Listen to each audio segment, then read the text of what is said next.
Hello, welcome to my YouTube channel. Pada video kali ini saya akan menjelaskan mengenai bioteknologi konvensional dan bioteknologi modern. Oke, yang pertama saya akan menjelaskan mengenai bioteknologi konvensional. Bioteknologi konvensional merupakan bioteknologi yang memanfaatkan mikroorganisme seperti jamur dan bakteri secara langsung dengan menggunakan peralatan yang masih sederhana. Contoh hasil dari bioteknologi konvensional ini yaitu kecap, yogurt, oncom, tapai, tempe, dan lain sebagainya. Bioteknologi konvensional ini memiliki ciri-ciri yaitu pertama, belum menggunakan prinsip-prinsip ilmiah. Yang kedua, adanya penggunaan mikroorganisme secara langsung dan adanya penggunaan alat-alat bioteknologi yang masih sederhana. Yang ketiga, hanya diproduksi dengan skala kecil. Yang keempat, ilmu yang diperoleh merupakan warisan turun-temurun dan berdasarkan kebiasaan.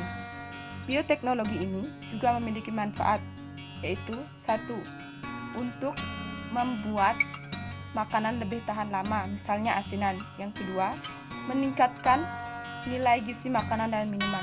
Yang ketiga, menciptakan sumber makanan baru, misalnya nata de coco dari air kelapa. Yang keempat, tentunya meningkatkan perekonomian rakyat. Nah, yang kedua, saya akan membahas mengenai bioteknologi modern.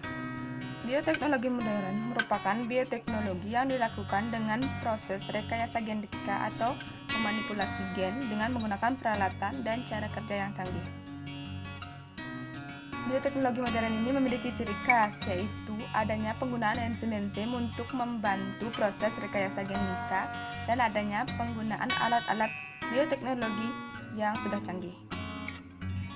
Contoh dari bioteknologi modern ini yaitu DNA rekombinan, fusi protoplasma, kultur jaringan, dan lain sebagainya. Kemudian saya akan membahas mengenai rekayasa genetika dan kultur jaringan. Nah, yang pertama saya akan membahas dulu mengenai rekayasa genetika. Rekayasa genetika merupakan proses memanipulasi dan mengubah gen-gen di dalam tubuh makhluk hidup. Rekayasa genetika dilakukan dengan cara menghilangkan atau menambahkan gen tertentu agar terbentuk DNA baru sehingga menghasilkan produk baru. Adapun tahapan-tahapan dari teknik rekayasa genetika antara lain 1. Penyiapan fragmen atau potongan DNA yang akan disisipkan pada DNA tanaman tertentu. Yang kedua, penyiapan vektor atau perantara, baik plasmid atau virus. Yang ketiga, penggabungan atau rekombinasi potongan DNA dengan vektor yang akan disisipkan. Yang keempat, penyisipan DNA gabungan pada sel-sel tanaman. Yang kelima, organisme akan tumbuh menjadi tanaman dengan sifat baru sesuai dengan DNA yang disisipkan. Nah, selanjutnya itu tentang kultur jaringan.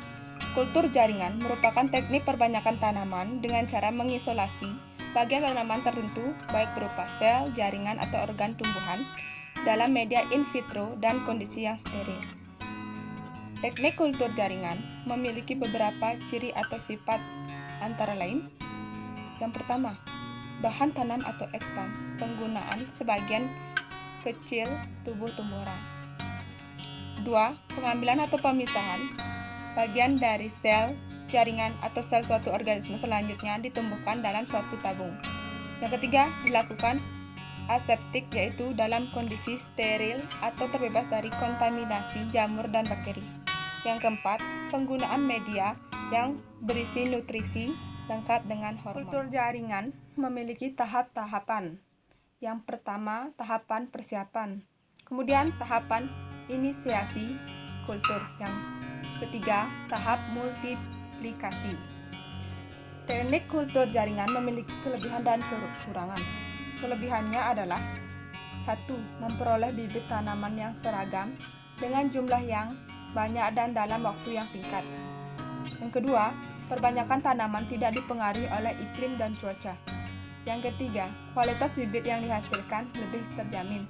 Yang keempat, tidak memerlukan tempat yang luas. Kelima, pertumbuhan bibit tanaman lebih cepat jika dibandingkan dengan perbanyakan secara konvensional. Sedangkan kekurangannya yaitu pertama, kesulitan dalam penanganan planet kecil. Yang kedua, kestabilan genetik yang tidak selalu dapat dipertahankan.